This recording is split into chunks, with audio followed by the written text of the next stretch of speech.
नमस्कार दोस्तों, स्वागत है आप सभी का पाथ फाइंडर पर। दोस्तों, ये तो हम सभी जानते हैं कि डोनाल्ड ट्रंप ने पहले जो इंडिया के ऊपर टैरिफ्स लगाए थे उसको कुछ ही दिनों के बाद उन्होंने पॉज करने की घोषणा भी दे दी थी। इन दोनों चीज़ों को लेकर हमने वीडियोस भी बनाई थी, अगर आपने नहीं देखी हैं तो देख सकते हैं। लेकिन दोस्तों, इसी बीच अमेरिका अब भारत के साथ जो FTA और ट्रेड डील को लेकर बातचीत कर रहा है, वहां पे अमेरिका ने भारत से एक 0-0 टैरिफ डील को साइन करने की मांग करी है। और ये वाली जो मांग है, ये अभी नहीं, ये पहले से ही अमेरिका की ये वाली मांग यहां पर चल रही थी, जिसमें कि अगर बहुत ही सिंपल शब्दों में इसको देखा जाए, अमेरिका का ये कहना था कि अगर कोई भी आइटम है उसके ऊपर अगर अमेरिका इंडिया से 0% टैरिफ लगाता है तो इंडिया को भी अमेरिका की आइटम के ऊपर 0% टैरिफ लगाना पड़ेगा। और अगर किसी भी आइटम के ऊपर 10% टैरिफ है तो इंडिया को भी वैसे ही 10% टैरिफ ही वहां पे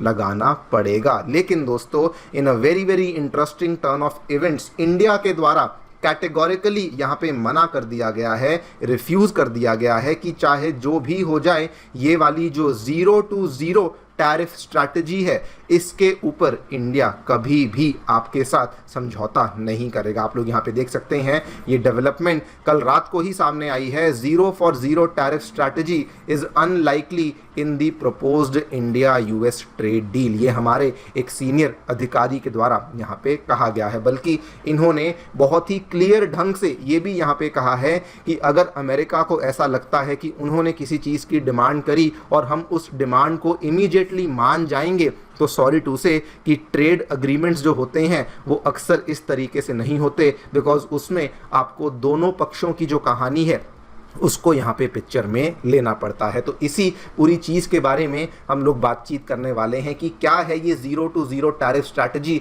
जो कि अमेरिका लेकर आया था, इंडिया ने इसको यहाँ पे साइन करने से रिफ्यूज़ क्यों किया है, और इसमें हमारा जो PMO है वो भी अब एंट्री ले चुका है। बिकॉज अब जो यहाँ पे डिस्कशन है वो हाईएस्ट लेवल पे चल रही है और PMO ने भी कुछ शर्तें लगाई हैं, उनके बारे में चर्चा भी करेंगे। And also why this is a very very great strategy by India, उसको भी समझने का प्रयास करेंगे। आइए शुरू करते हैं मेरे साथ। मेरा नाम है अनिरुद्ध। यदि आप लोग हमें फॉलो करना चाहते हैं, हमारे लेक्चर्स के अपडेट्स को प्राप्त करना चाहते हैं, तो यहाँ पर दिए गए टेलीग्राम चैनल्स के माध्यम से ऐसा कर सकते हैं। दोस्तों, आगे बढ़ने से पहले आप सभी को बताना चाहूँगा कि आपकी UPSC परीक्षा की तैयारी को आसान और अफोर्डेबल बनाने के लिए अनअकैडमी ने सभी UPSC के साथ संबंधित रिसोर्सेज को निःशुल्क अवेलेबल करवा दिया है, जिसमें कि मंथली करंट अफेयर्स की मैगजीन्स, प्रीवियस ईयर के क्वेश्चंस, NCERT नोट्स की समरीज और प्रीलिम्स के मॉक टेस्ट आपके लिए फ्रीली अवेलेबल करवाए गए हैं। इन सभी चीज़ों के जो लिंक्स हैं वो नीचे डिस्क्रिप्शन बॉक्स में दिए गए हैं। फिर भी कोई डाउट है, काउंसलिंग की आपको आवश्यकता है,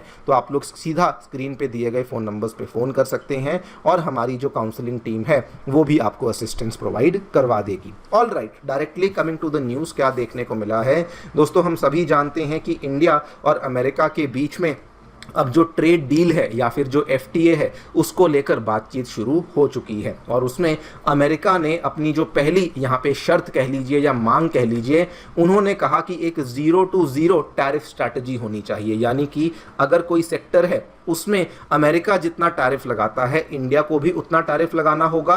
एंड अगर कोई सेक्टर जहाँ पे कोई टैरिफ अमेरिका नहीं लगाता तो इंडिया भी वहाँ पे कोई भी टैरिफ नहीं लगाएगा। लेकिन दोस्तों, हमारे जो सीनियर अधिकारी हैं उन्होंने क्लियर कट यहाँ पे बोल दिया है कि trade agreements do not happen in this way if they go 0 on electronics, कि इसका मतलब है कि हम भी 0 जाएंगे, ऐसा बिल्कुल भी नहीं होगा। ये एक बहुत ही ज़्यादा रॉन्ग नोशन है। यही वाला रिमार्क है जो कि हमारे ऑफिशियल के द्वारा दिया गया है। और इंडिया ने साथ में अपनी रीजनिंग को भी बिल्कुल क्लियर कट बोल दिया है। इन्होंने कहा कि अगर तो यहाँ पे दो ऐसी इकोनॉमीज हो जिनका साइज बराबर हो, जिनका जो एडवांसमेंट का लेवल है वो बराबर हो, उस केस में तो ये वाला जो आपका आर्ग्यूमेंट है ये ठीक बैठता है। इंडिया ने कहा फॉर एग्जांपल अगर हम लोग US और यूरोपियन यूनियन की बात करें तो वो लोग आपस में इस तरह की जो 0-0 टैरिफ डील है उसको नेगोशिएट कर सकते हैं, लेकिन इंडिया और अमेरिका के बीच में ऐसा हो ही नहीं सकता। बिकॉज एक तो हम दोनों की इकोनॉमीज का साइज बहुत अलग है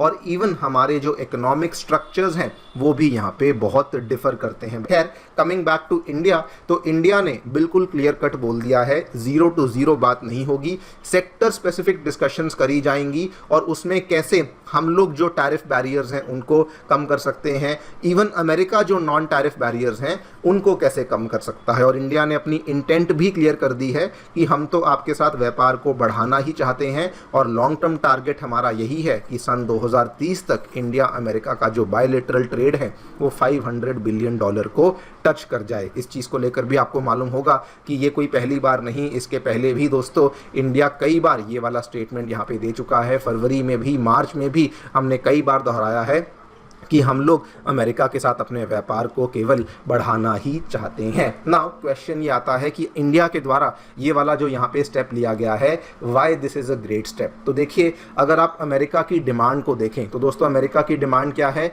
कि जो इंडस्ट्रियल गुड्स हैं, जो इलेक्ट्रिक व्हीकल्स हैं, जो वाइन्स हैं, पेट्रोकेमिकल्स हैं या एग्रीकल्चरल प्रोडक्ट्स जो हैं, अमेरिका ये कहता है कि इन चीज़ों के लिए इंडिया को अपनी मार्केट अमेरिकन गुड्स को ओपन कर देनी चाहिए उसी टैरिफ स्ट्रक्चर के हिसाब से जिस टैरिफ स्ट्रक्चर के हिसाब से ये वाले गुड्स इंडिया से अमेरिका में आते हैं। लेकिन इंडिया ने ऐसा करने से मना साफ साफ कर दिया है। बल्कि अगर आप एग्रीकल्चर के सेक्टर को देखें तो ये कोई आज की कहानी नहीं, पहले से ही इंडिया ने साफ मना कर दिया था कि चाहे जो भी हो जाए, जो एग्रीकल्चर सेक्टर के टैरिफ्स हैं उनको हम लोग रिड्यूस नहीं करेंगे। और यहाँ पर डिफरेंस बहुत ज़्यादा है। इंडिया अमेरिका से आने वाले एग्रीकल्चर प्रोडक्ट्स के ऊपर 37% टैरिफ लगाता है, जबकि अमेरिका केवल 5% टैरिफ लगाता है। लेकिन इंडिया ने तब भी कह दिया था कि हमारे फार्मर्स और आपके फार्मर्स का कोई कंपैरिजन ही नहीं है।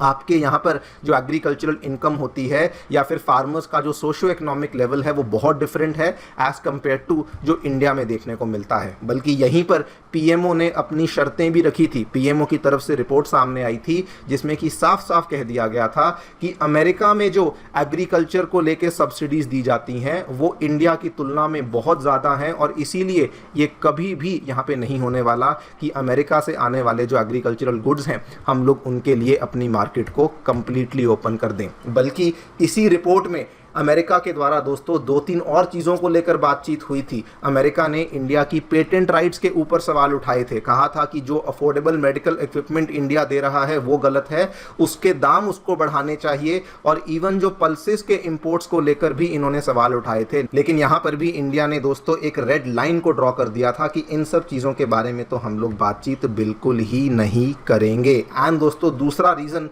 Why this is again a very very great strategy, America शुरू से ही जब से ये टैरिफ्स की बातचीत चल रही है तब से अमेरिका इंडिया की मेक इन इंडिया पॉलिसी के पीछे पड़ा हुआ है। अमेरिका के ट्रेड रिप्रेजेंटेटिव के ऑफिस से एक रिपोर्ट सामने आई थी जिसमें कि उन्होंने एक तो इंडिया के मेक इन इंडिया वाले सेक्टर्स को टारगेट किया था, दूसरा उन्होंने हमारे डिफेंस इंडिजनाइजेशन पॉलिसीज को टारगेट किया था और तीसरा उन्होंने डेटा लोकलाइजेशन को भी टारगेट किया था। अब अगर अमेरिका की माने तो फिर तो वो डेफिनेटली मेक इन इंडिया के सेक्टर्स के पीछे ही पड़ेगा कि वहीं पर 0 to 0 वाली हमें डील साइन करनी है। लेकिन इंडिया ने साफ साफ बोल दिया था कि यहाँ पर भी जो बातचीत है वो केवल सेक्टोरल होगी। ऐसा नहीं होगा कि जहाँ पर आप कहें वहाँ पर हम लोग 0 to 0 टैरिफ वाली स्ट्रैटेजी अपना लें। यहाँ पर इंडिया का रिप्लाई देखिए, डिफेंस और मेक इन इंडिया को लेकर कहा था कि ये हमारे लिए इंपॉर्टेंट है सो दैट हम लोग आत्मनिर्भर बन सकें, सो दैट हमारे लिए टेक्नोलॉजी ट्रांसफ़र हो सके। और डेटा लोकलाइजेशन को लेकर भी इंडिया ने कह दिया था कि ये हमारी राष्ट्रीय सुरक्षा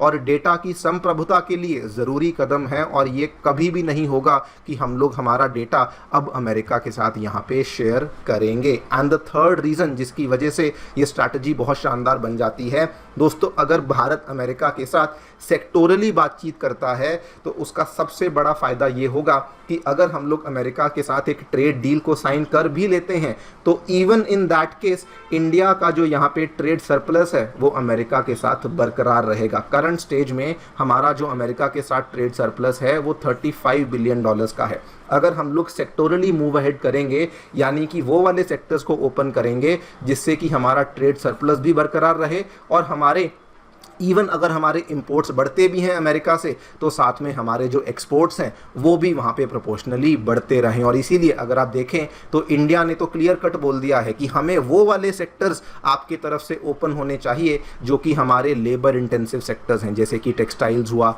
गारमेंट्स हुआ, जेम्स एंड ज्वेलरी हुई, लेदर हुई, प्लास्टिक, केमिकल्स, सो दैट हमारे भी जो यहाँ पे लेबर लोग हैं उनको फ़ायदा हो सके।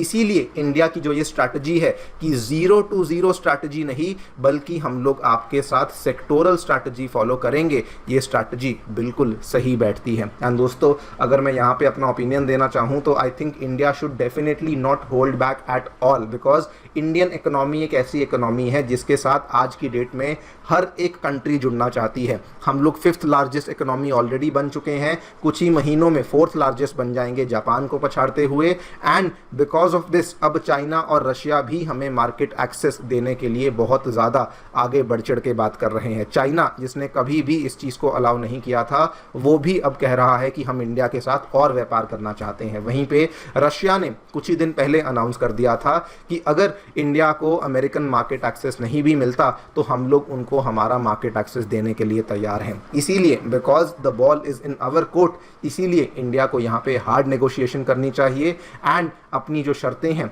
उनको क्लियर कट रख देना चाहिए। बाकी देखते हैं क्या होता है। आपकी दोस्तों क्या राय है हमें ज़रूर बताएं कमेंट सेक्शन में। Thank you so much for listening, stay tuned and